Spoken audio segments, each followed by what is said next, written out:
Hi. I know what you're here for. And I'm gonna give you what you came for. Gypsy Rose Blanchard, Life After Lockup, Episode 4 recap. I know y'all were waiting for me. I know y'all were waiting for me. Okay, guys, on a serious note, let's get right into it.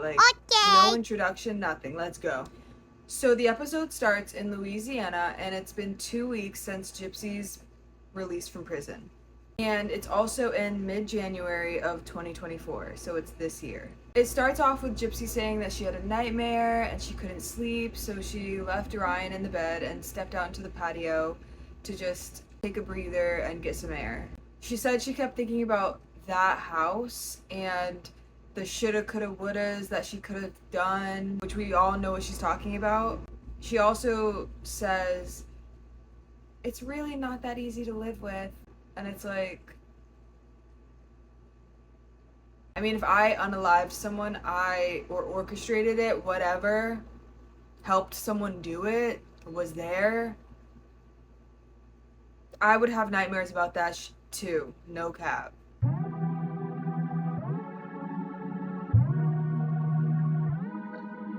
It's not easy to live with, guys.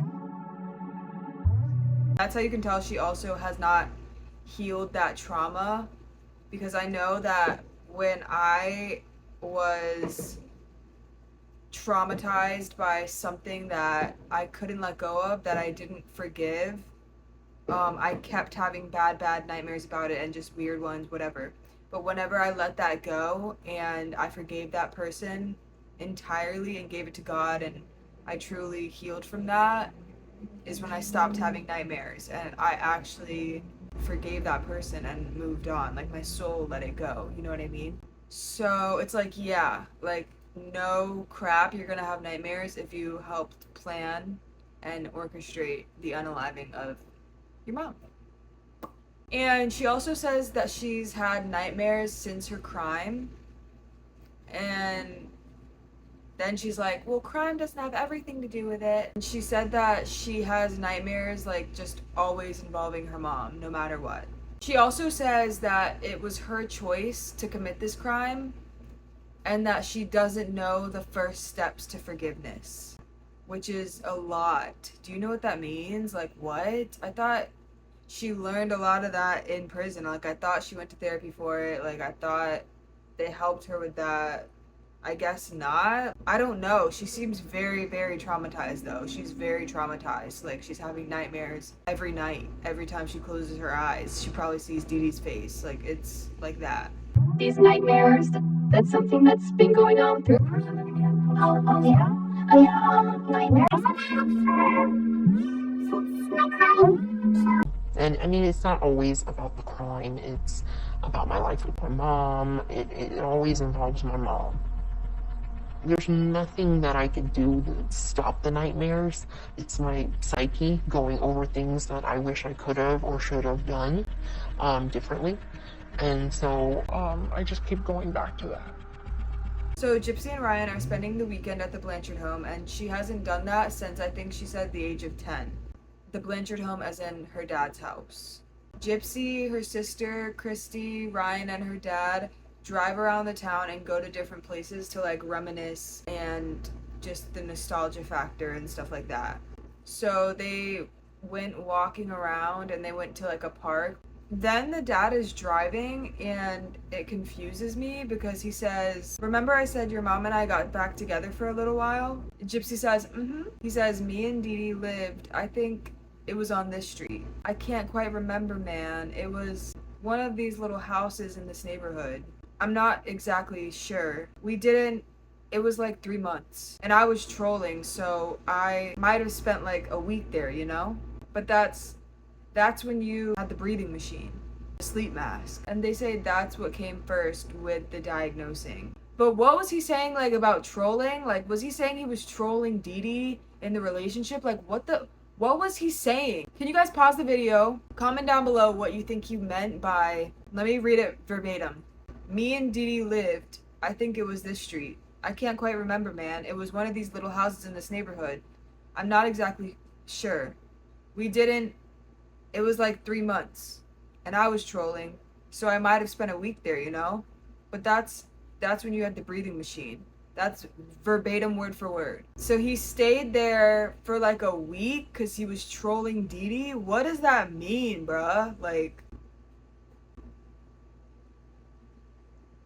that made me feel weird. I didn't understand what that meant. Kristy was silent, of course, because she's shady and weird, allegedly.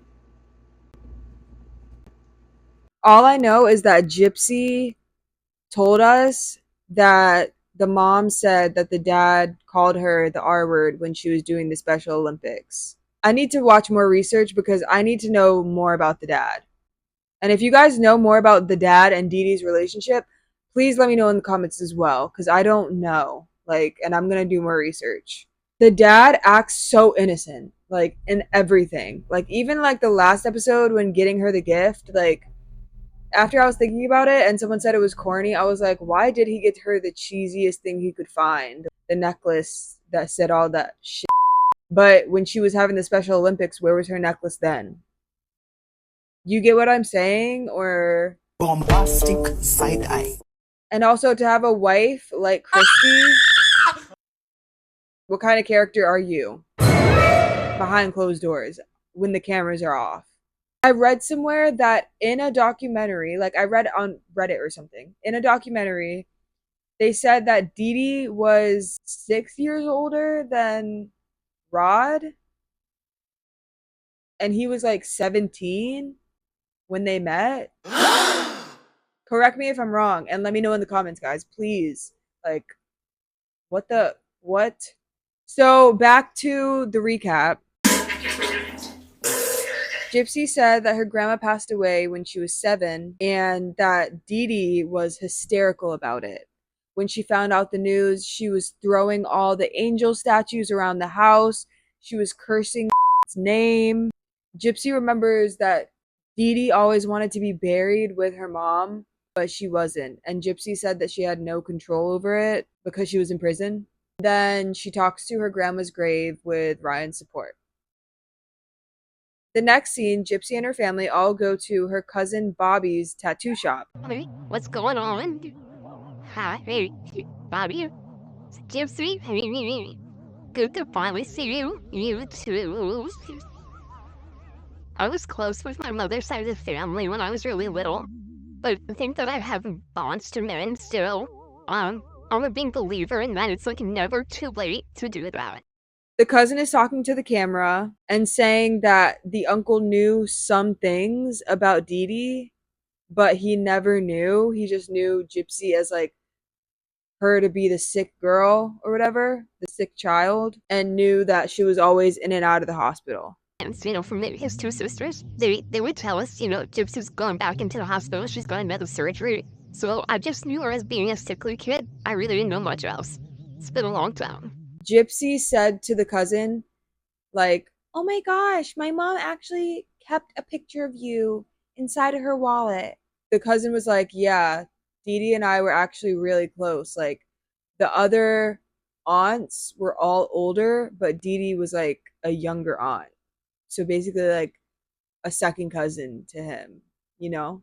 She kept a picture of you in the back of her wallet, a little wallet size. Yeah, her whole life. We were good friends. We were really good friends. Like, as far as I thought, anyway. Like, she's closer to my age, So, although the aunts were like not old. So they basically grew up together as like teenagers. And then Gypsy was like, everyone keeps telling me that like they know that something was off about Dee Dee. Do you know something about that? The cousin's like, she was bipolar. And then Gypsy was like, yeah, she was diagnosed. Then the cousin told a really sick story about them being teenagers, like him and Dee Dee, and Dee Dee peeling an orange and then smashing it after calling it her baby. Still very much a teenager. And we were on the trampoline, and we peel out and open this orange, and she picks up this one little, whatever, orange little pocket, little packet of, and so it's sitting there, and she's talking to it like it's a baby or something like that, and she's real genuine about it, like she's going on, she's like, its name and whatever, and then how much she's gonna love it, and then she just smashes it, and then she takes off. And what? I don't know, yeah, but it was just so traumatic to me as a kid because I was buying her little story, whatever she was saying, Well, sometimes whenever you're a young kid like that, we hear things and we see things and things go on, and we're kind of like, we don't really pay attention to it. Like, when my mom would say she heard voices, I should have told someone then, like, hey, mommy hears voices, And that just caught me off guard. I was like, whoa, what? Everyone apparently said Dee Dee was weird, and Gypsy was saying that I knew that she saw shapes and she was saying that she heard voices and she was talking to people. Bro, what? That sounds insane. That sounds scary. That sounds demonic. I rebuke that. What? So when I heard that, I was like, but she was like, there wasn't much education on mental health back then and therapies and whatnot. So Gypsy didn't do anything or say anything about her mom seeing shapes, I guess hallucinating, and talking and hearing voices. So allegedly that happened. Then the cousin says, there's so many people that failed Gypsy. Gypsy said that people said, we knew something was a little off. And she said, can I ask you why you never said anything? And they said that they didn't want to upset or hurt Dee Dee. Like, what? Let's really unpack that. There's so many people that failed Gypsy. They knew something was off. And then they didn't want to risk upsetting Dee Dee. What? Why are they catering to someone who they think's harming a child or abusing a child because they don't want to risk upsetting them? I just don't understand. It just doesn't connect. Dots don't connect. Then the cousin started saying, like, I started second guessing my own mind because after seeing pictures of you with like tubes down your throat, and I'm starting to think maybe I'm up. Maybe I'm wrong. Maybe she can walk. Or maybe Dee Dee has told her so long that she can't walk that she literally physically can't do it anymore. Like her mind is triggered to think that it can't walk. And that whole situation just shut off her legs completely. Ain't no way, bruh. Ain't no way. Like, that does not happen. I'm sorry, that does not happen. Like, you don't just get told, your legs don't work. Your legs don't work. I mean, is that how cults work? Like, imagine someone saying, your legs don't work, your legs don't work, Cause no, when she wanted to stand, when she wanted to run away with Nick, her legs worked. So it's like, she was not, what? That's like making excuses, to basically. To say that her legs physically could not do that, like, that's just an excuse. Like, I feel like he literally just felt crazy. He felt crazy, which I would feel crazy too. And then Gypsy's like, and basically, I just think he thinks she's a liar. I think he does not believe her on how her mom died. And I think that he doesn't believe a word that she says. They can't sleep at night because they want to know why. That's all they want to know. Okay, so that's all they're looking at.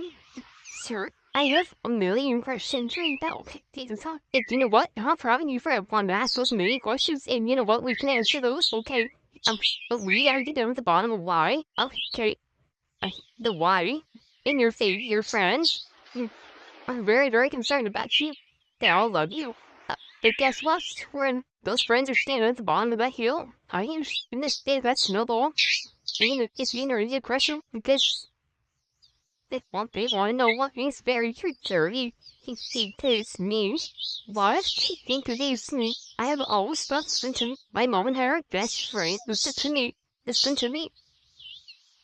Please don't do yourself to the soul. And that's what you're doing. You're still doing it. Okay. You get to stop. If that's your relationship, I'm worried. Oh, okay.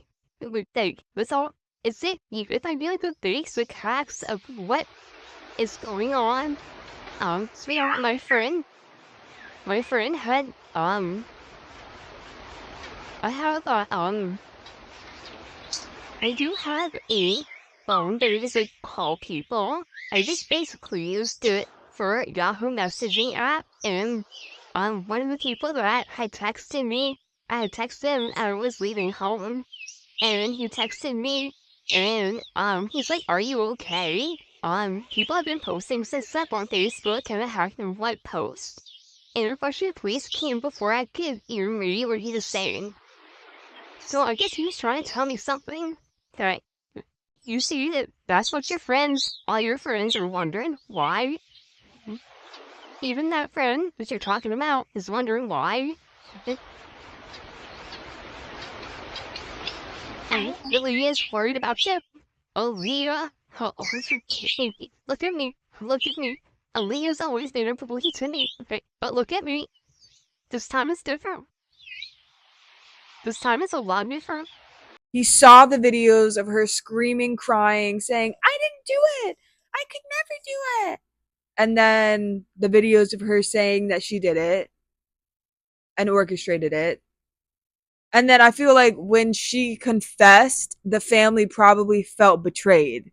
They were probably like, "Are you kidding me? Like, she really did this? Like, she really was in on it. Like, she was in on the act." What's really sick is I can see Dee Dee's face in the cousins.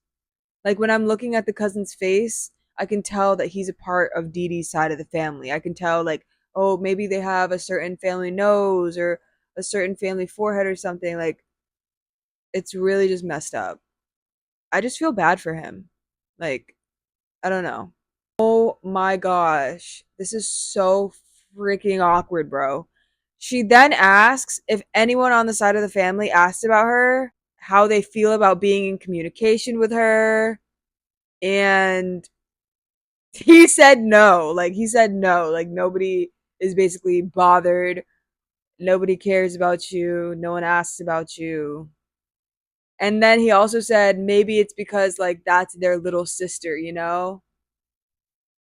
Maybe they just shut it off. It's because they feel a certain way. That's their baby sister, you know? Yeah, of course. I have my perception, but other people have theirs too, so it's nice to kind of listen and take it in. I can't undo the past. You know, all I can do it. And they see Dee Dee a certain way. Like, the way the society made her out to just not be what she is, and then the family that doesn't talk to her, she's just like, I understand that they have perceptions and stuff, but I have perceptions too. And, like, bruh.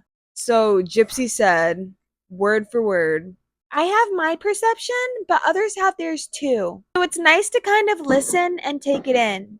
I can't undo the past. All I can do is move forward.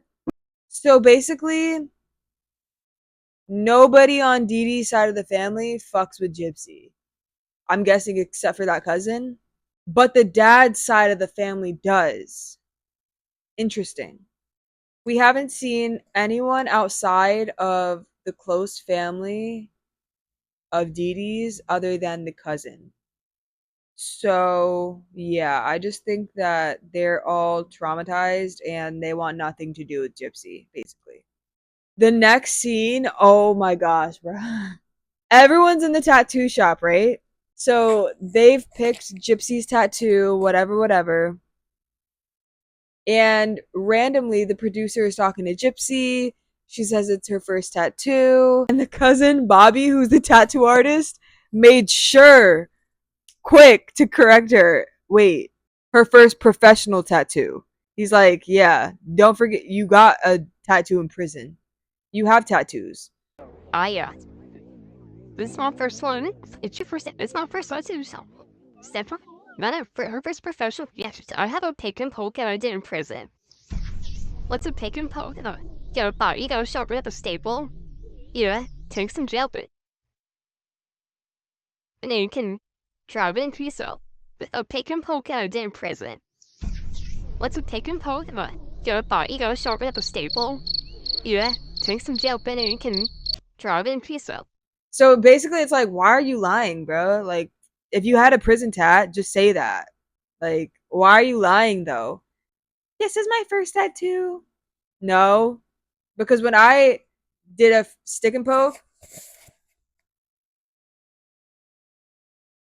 the first stick and poke I did on myself is still a tattoo.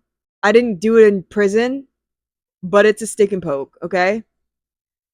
So as a tattoo artist, that made me freaking laugh. I was just like, "Hey yo." And then after he quickly like corrects her, she's like, "Yeah, I have a pick and poke that I did in prison." And everyone was silent. And then Ryan looked over at Mia and was like laughing at Gypsy. Like they were laughing at Gypsy together. Like the producer then asked, "What's a pick and poke?" Then Bobby proceeds to literally go in and say it in the most gruesome, weirdest way, bro. Oh my gosh, the way he said it made my skin crawl. He said, "You gotta sharpen up a staple. Yeah. Take some gel pen ink and drive it into yourself." Like, whoa, dude. It's literally just like having like a needle, or I guess in prison you would have a staple. I don't know what they would use in replace of a needle in prison because you need, I mean, I guess a pin. I don't know, but it's not holding the ink. And also, why would you put gel pen ink in your body? But yeah, it's not as crazy. You don't drive it into yourself. Like he just said it in such a gruesome way, and I think it's because she's a part of an unaliving. Like he's traumatized. Okay, he said it so weird. Like as a tattoo artist, you'd think he would say like, "Oh, a pick and poke," which is not called a pick and poke. It's called a stick and poke. You'd think he'd say, "A pick and poke is a prison style tattoo, basically. Like you get whatever you can find that's close to a needle and you dip it in some ink and you stick it. Like you do it one poke at a time. It takes a longer process, you know? Those take hours, okay? And you have to go over it and over and over it. Like it's a lot." Then, of course, next, Gypsy pulls up her leg, her pant leg, and shows a bad pick and poke, that's a K, and says something like, "The K is for my ex." She was like, "Once he dumped me, I was like, yeah, this needs to go." I'm like, enough, enough, enough of the high school drama antics, enough. You don't realize, like, this freaking Kate needs to ask. Enough of the ex talk, enough of this and that. Like, it's all childish as hell. Like, you got your husband sitting right there and you're talking about your exes in the room. It's disrespectful. No decorum. Like, just laughing about, "I was trying to scrub it off." And then the cousin's like, "Yeah, with a Brillo pad?" Sir, what do you mean? As tattoo artists, we do not advise scrubbing off ever. And I've never heard scrubbing off tattoos with Brillo pads. That sounded crazy. I was like, ouch, what? Then it shows Ryan saying, like, "I didn't plan on getting a tattoo today, but since we're in the shop." Gypsy gets her tattoo done. And in the next scene, her dad was like, "Well, Ryan was supposed to help me cook." It shows Ryan back at the shop saying, "I didn't plan on getting a tattoo, but I'm getting one." So he's getting a rose for Gypsy Rose and getting the Louisiana symbol for the petals or whatever. Fleur de lis, I think it's called. I don't know what it's called. I'm sorry. I apologize. It's giving ick though, and it's giving, it just doesn't match him, okay? It's giving forced. It's giving why. Why did you do this? She got a tattoo for her. He got a tattoo for her. He didn't get a tattoo for him. He got a tattoo for her. And she didn't ask him to either. So in the next scene, the dad is like, "I want Gypsy to feel at home." We waited for Gypsy to quote unquote come back. And he's like, "We waited for her to come back for a long time." And he wants to see her where she could have lived. I don't know what that means either. Like, are you rubbing it in her face that she didn't live a good enough childhood? What do you mean you were waiting for her? Because she didn't have control. So what does that mean? It's just like, were you blaming her? Does he think that she?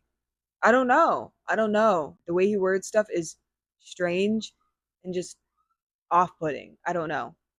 So the next scene, meanwhile, Kristy's in her bedroom saying, "Sorry for the mess. I'm just going through all these photos that no one asked her to do. No one asked her to go through photos, whatever, right?" Shady. And then randomly she says, "I think I have pics of when she first started dating Ryan. I have stuff from Ken. He sent me a lot of pictures. He mailed them to me." This was stuff that she had when they were still together.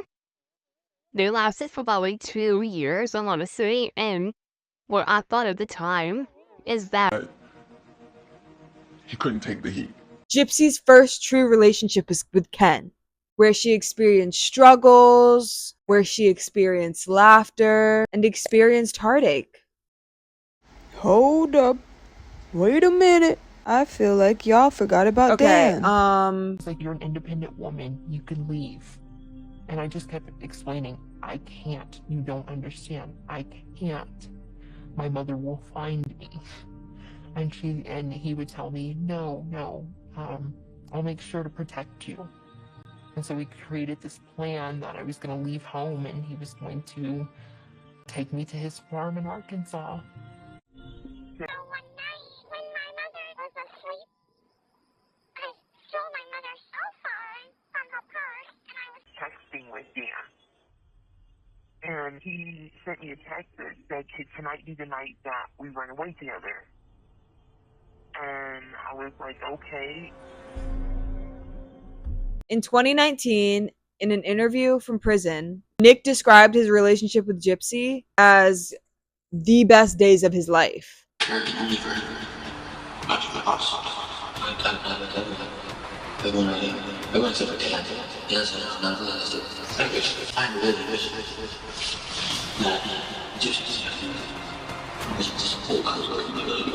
He believed that they were soulmates and expressed a deep connection to her.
Okay, back to the recap. So Kristy brings out more pics of Gypsy and Ken and said they lasted 2 years and that Ken couldn't take the heat. Ooh, woe is Ken, woe is him. Oh, poor Ken. Couldn't take the heat from people calling him, people trying to find information, calling him at work. And the next thing she knew, Gypsy was calling her crying because Ken broke up with her. He couldn't take the heat. It's too hot. And when they split, Kristy said she was pissed, okay? And said he promised he would be there for Gypsy, for Jip Jip, okay? Then when got real, he left. Just left. Which shows what kind of person he is. Then she says, "I loved Ken. Me and Ken have a friendship. And I don't care who likes it or not. When my kids break up with somebody, I don't break up with them. And I said, be what? Excuse me? Ew! That's the shadiest you could ever say on live television. Are you kidding me? What? What mom says that about her kids? Like, and then right then, I felt bad for Mia, bro. I just felt bad for Mia. I was just like, bruh.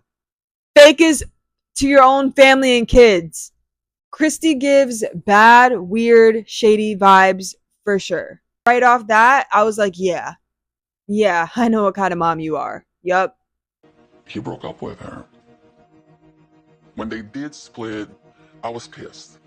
You know, you promised you would be there for her, and when the got real, you left. I loved Ken. Me and Ken still have a friendship, and I don't care if who likes it or not. I just can't believe that she said, I still kept in contact with him. We were friends. We still are friends. When my kids break up with someone, that doesn't mean I do. Like, what? When my kids break up with somebody, I don't break up with them. Even through Gypsy's marriage with Ryan, you're still bringing up the ex. You're egging her on. She literally can't stop talking about Ken, and here you are, whispering in her ear like the devil's advocate. Well, here are pictures of Ken, and Ken texted me, and Ken did this. Do you like Ken? Because it seems like you stayed in contact with him. You don't care whether the family or kids care, like them or not. You're still going to be in contact. Like, how does Rod feel about that? Oh, he just doesn't care. Because he just doesn't care about anything, right? Just extremely wicked behavior, especially towards Ryan. And I don't even like really care for them together, but that's just wrong. As a Christian woman, as a godly woman, that's wrong. Just evil eye type energy I get from that woman. Evil eyes on you. I feel like even if she watches my video, I rebuke you. Ugh. The next scene shows the dad cooking. He's talking about Gypsy Rose and Ryan. After reading the texts that we did, we can obviously see and tell that Gypsy had some daddy issues. And I don't even know if the dad's seen the text or not, but awkward. And then the dad says, like, Ryan's gonna have his hands full, knowing Gypsy. And that's why I say he's gonna have his hands full. Then it cuts back to Kristy saying that she knew if Gypsy left prison to go home with Ken, she knew that Gypsy would be safe. But now that she's not, she doesn't entirely know. Kristy said, I wouldn't have worried if I knew she was going back home with Ken. Then Kristy apparently, allegedly says, I also didn't know there was more to the story of why he ended it until recently. Which I don't know if I believe that. Like, what? Apparently, Ken reached out to Kristy and said, I need to talk to you. He called and said, people were telling him if you love her, let her go, let her find herself on her own. And he said, look, if he would have known she would have dated someone, like found somebody else and got engaged, he wouldn't have let her go. He wouldn't have let her go. Which doesn't make sense. That's not how that goes. That's not how that saying goes. It's if you love them, let them go. And if you guys are meant to be, you guys will find your way back to one another. The universe will bring you guys back to each other, right? Not if you love her, let her go. And then when you find out she's taken and happy, intrude into her life, be a homewrecker, slither your way back in to emotionally manipulate, keeping in contact with her family the entire time, almost like keeping her on a shelf for when you're ready, basically, and finding ways to connect to her through family. Like, that's not how the saying goes. And I feel like that's also selfish as hell of Ken, because letting someone go gives them the potential to fall in love with someone else. So he's just essentially coming into her marriage, home wrecking it, and destroying like her life. Would you not want to see the person that you loved so much happy? I don't get it. Why come back when you see she's in a relationship now? Why? Because you're a user? Because it seems like there's motives. It seems like something, like it doesn't, the dots aren't connecting. Like I say, the dots aren't connecting. I need to make sure the dots aren't connecting. The dots aren't connecting. It's giving bored. Like, I'm sorry, he wants clout. It's giving clout chaser too. So the next scene, Ryan and Gypsy are driving to the dad's house. Excuse me, from the tattoo shop, and he asks Gypsy if her tattoo hurts, and she's like, "No, it doesn't hurt at all." He's like, "You ain't got nothing to remind you of me, though." Like, bro, buddy, that's not what the tattoos were about. And I feel like he feels like she's obsessed with him the way he's obsessed with her. Just the way that he asks these questions, the way that he acts, "I want to love on you in here."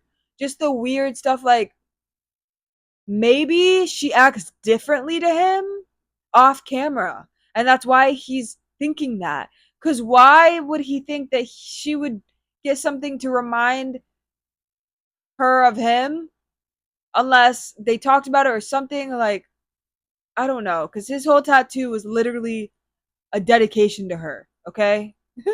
It wasn't her name, but it damn might as well have been. Like, he also just does stuff that's just too much. Like, that's just obsessive and overbearing. Like, why did you have to get a tattoo to remind you of her when she's unemployed and she's home and you're married to her? In the next scene, the whole family and some of the family friends, of course, on the dad's side, they're all praying before they get to eat. Gypsy says that she feels finally comfortable in her element, like it's somewhere that's like basically a safe space for her, and she's around people that see her for her, you know? I'm feeling comfortable in this element because it's like I'm comfortable around my dad, I'm comfortable around Christy and Mia. This is home for me. In this environment, I'm not a celebrity. I'm just Gypsy. People see me for who I really am. And then she said something that I didn't like. "Me and my family are humble people, and we don't walk red carpets. I never wanted to be famous. I wanted to be a veterinarian and help animals." Pause. You are not famous. Stop saying you're famous. You're infamous. You have notoriety. You are not known for a good reason.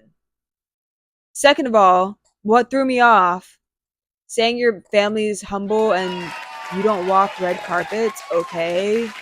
Just say that y'all don't have talent. Just say that y'all are consumers and you're not entertainers. That's all you had to say. That's basically saying, like, the people that walk the red carpet are not humble. They're famous and, like, bro.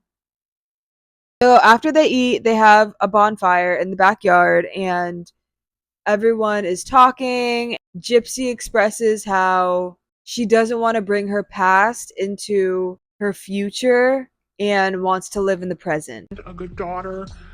I don't want to take that baggage from my past into my future. So leaving all that behind is something that I definitely am working on, but we'll see how it goes.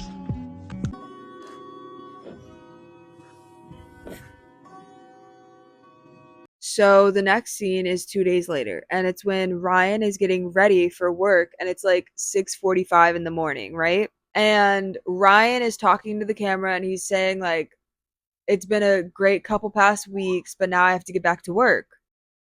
And then he's saying, but at the same time, I'll have to be away from Gypsy for 8 hours a day. Yeah, and when he said that, I was like, what the are you like taking care of Gypsy like a dog? Like, why are you saying it like that? My dog. She was literally in prison. She can adapt anywhere. Trust me. She makes prison racks. Okay?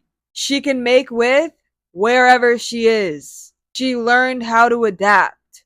No cap. Like, look at her childhood, bro.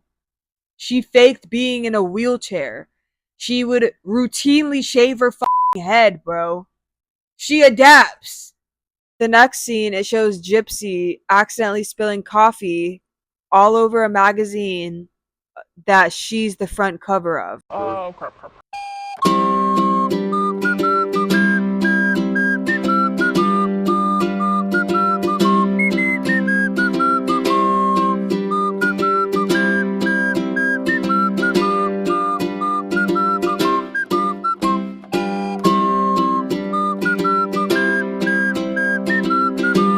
Gypsy's like, oh no, it's all over my magazine.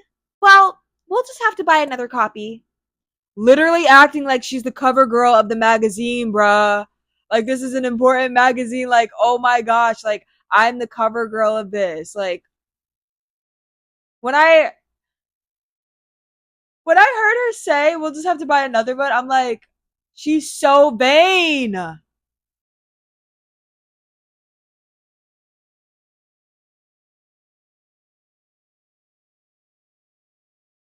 It's a special keepsake to her. Like, she's gonna keep that locked away. Like, this was my first magazine, this was my first book, my first documentary.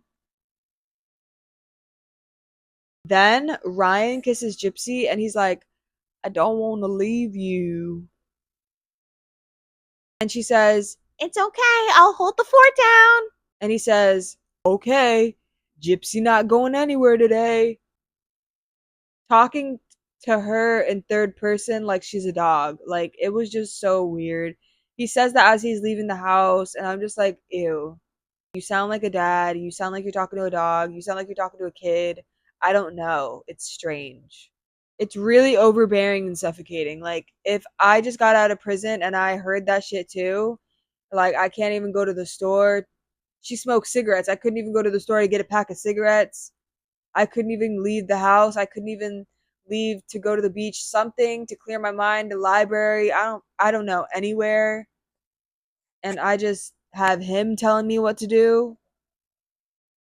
No. And you're going to see in the next scene what happens cuz yeah. So then Gypsy's like, I know this is going to sound a little messed up, but I went from living in my house to living in prison, and now I'm here in this apartment. I don't feel like I need to go out and make friends, but I don't feel satisfied being confined here either. So she basically feels confined in her apartment, in Ryan's apartment.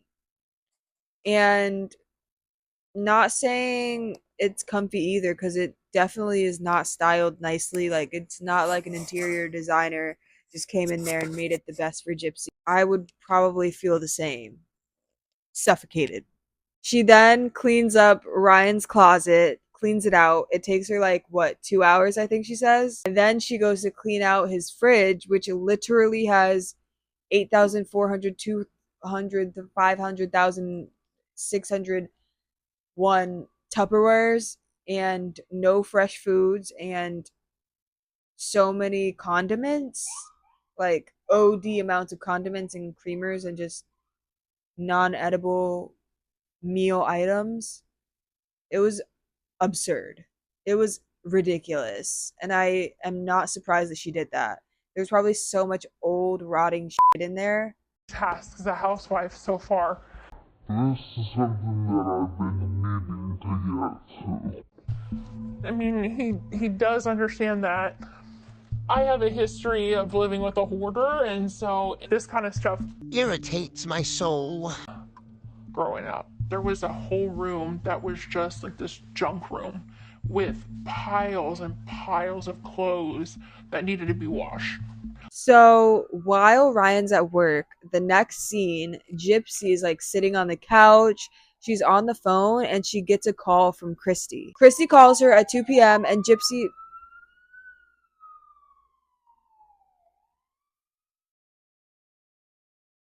Okay, sorry guys. Kristy calls her at 2 p.m. and Gypsy's talking about, like, I know he's a guy, but he has a lot of clothes, whatever, whatever. And then Ryan called and Gypsy sent it to voicemail. I was like,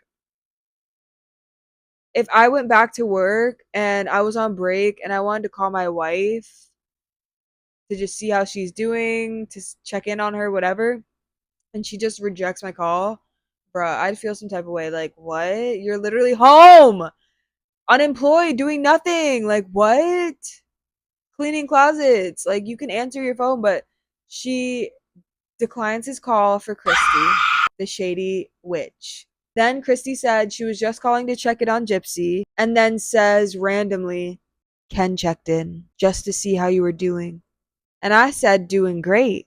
And he said, good. That's all I want. He's worried, and you can't blame him.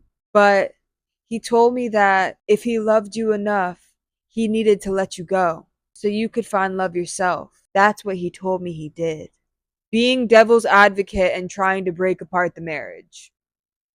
Also, that's contradicting yourself.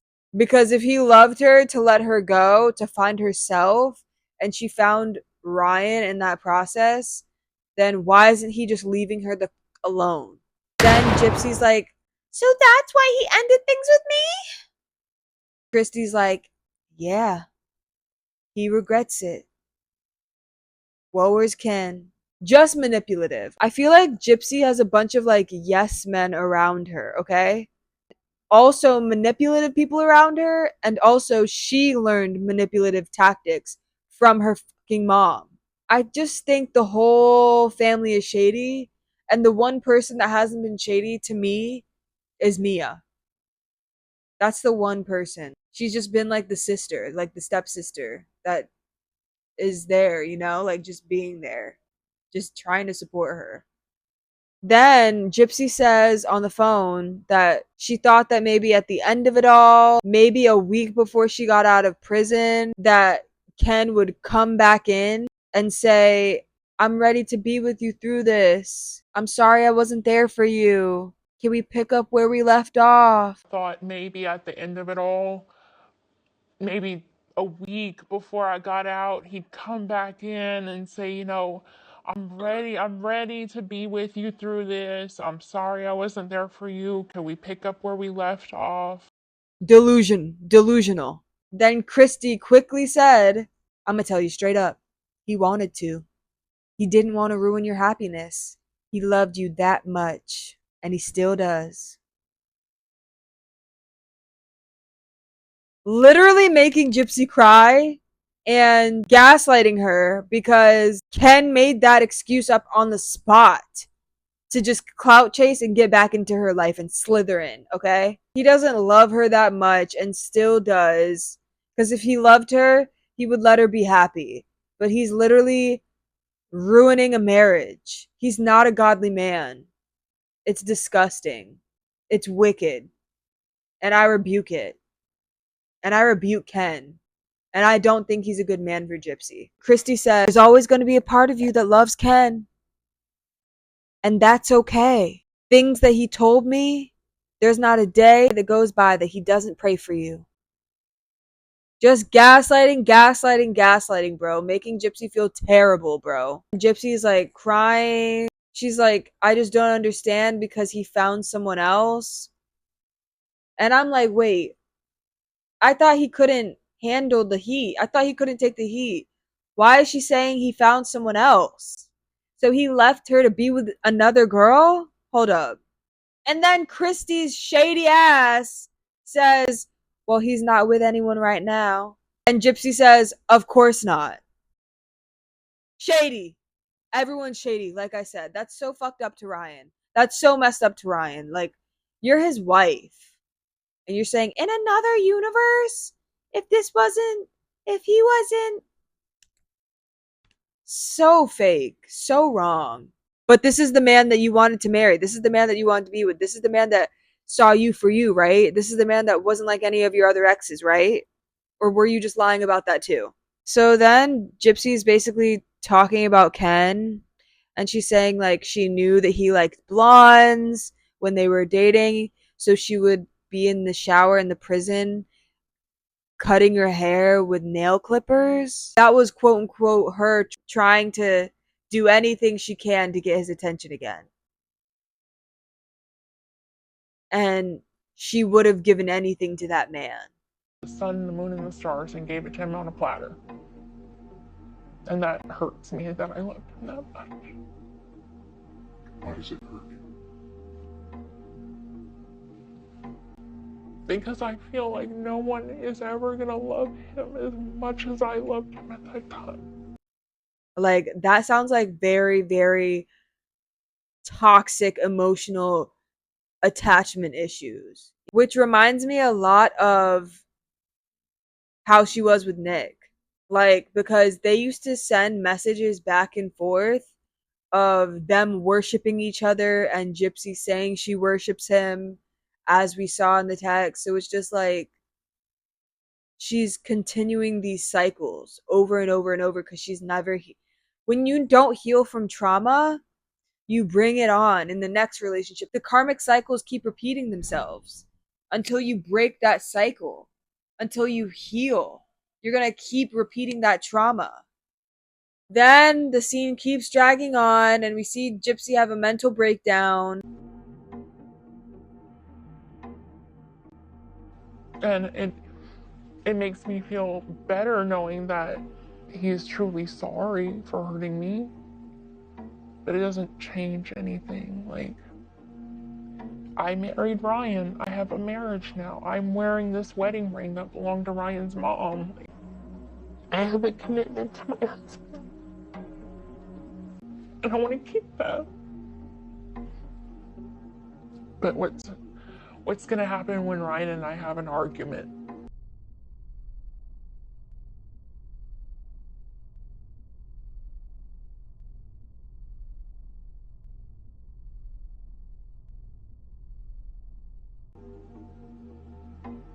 Is that little thought in the back of my head gonna say, Ken is single? Literally battling the thoughts in her mind right in front of us. So I guess 8 hours passed and Ryan gets home. And Gypsy shows that she cleaned the house, she cleaned the closet, she's so happy. And she shows Ryan also that she cleaned out the fridge, and he's literally physically upset. I didn't know you were cleaning out our whole life. It didn't take me very long either. I know, it didn't take you long to throw it away. Anything else I need to be aware of? And they're yapping, and randomly Gypsy picked up some cans and she's like, "Where did these come from?" Then randomly Ryan says, "In case somebody came over and did it, maybe my ex-girlfriend came over." Just to start stuff, I guess. But she's always talking about her exes, so it's kind of like him getting back at her. I don't know. They're not communicating, okay? But Gypsy's weird self says, "Okay, I got something to tell you tonight." Come from. In case somebody ever came over and did it. Maybe my ex-girlfriend came over. Okay.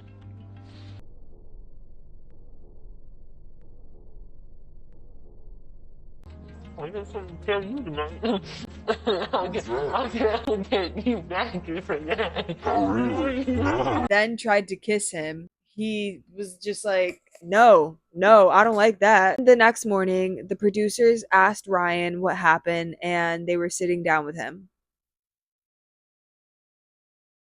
Ryan is basically distraught. He's feeling disappointed. And he's saying that basically Kristy has kept this relationship with Ken behind his back and he didn't even know about it. He said that Kristy has continued to have conversation with Ken and he's been reaching out to her to ask questions about Gypsy because Gypsy blocked his number and has refused contact with him. He's trying to quote unquote weasel his way back in, as Ryan said. And Kristy has allowed that door, he says. She keeps cracking that door open. And he said that he's mad at Kristy for doing this. It's like, what are you doing? What's the point? Which I kind of agree, not kind of, which I agree on Ryan about that. As a godly woman, as a God-fearing woman who believes in marriage, who believes in putting God first in your relationship, like that's your daughter, your stepdaughter. Like you don't want to see her happy, like just like Ken, you don't want to see her happy. Gypsy said basically Ryan was upset with her because she told him, and she got all emotional about Ken and said, well, what do you expect? Like, does it break my heart a little to learn that Ken left me because he thought he was doing the right thing for me at the time? Yeah, of course it broke my heart. And of course his reaction was, if you want to be with him, then go be with him. Then she explains how she loves him and she's invested in their life together. Like her and Ryan. Like she's saying like, I've made it this far, we've made a commitment and I love him. Then it cuts to Ryan going off basically on Ken because he's saying that he's upset and that Gypsy's happy with him. And obviously the D is fire. So Ken needs to go on. Or pretty soon he said he's going to get involved and Ken doesn't want him involved. It's just a show, okay? I don't know if Ryan will do anything. I don't know if he wants the smoke with Ken for real. But yeah, that was pretty much it. That was the end of the episode. It was a lot. Nah, really, it was a lot and it took days to edit. It took a lot. I feel like I have to take such breaks in between these episodes, bro, because it's kind of like watching baddies. Like watching baddies drains you. It drains so much of your energy, no cap. Like it's so draining, right? Then editing it is just so much because you got to add in so much because you got to put in context and stuff. Like it's really good though. It's really good. I feel like I'm doing pretty good though. I'm pretty proud of myself to keep going and pushing out content like this. I'm not used to it ever since, especially since I got sick. But yeah, guys, I want to know your guys' thoughts. I want to know your guys' comments. What do you guys think about Ken? What do you guys think about Gypsy? Please do not spoil episode 5. What do you guys think about Ryan? What do you guys think about the dad? What do you guys think about the cousin? What do you guys think about Ryan's family? Like, what do you guys think about the entire situation? Give me your thoughts, opinion, your 2 cents, whatever. Be respectful in the comments, please. Don't forget to like, share, and subscribe if you guys like this video. We're going to have more conversations, more discussions soon. Episode 5 is coming out very soon. And if you guys want episode 5, you know what I'm going to have to say? Get this video to 200 likes, okay? Show me that you guys want it. Show me you guys want it. We are in this together. And if you haven't already, subscribe, join the Frenzy family, join the tribe. We love new members. And I will see you guys in the next video.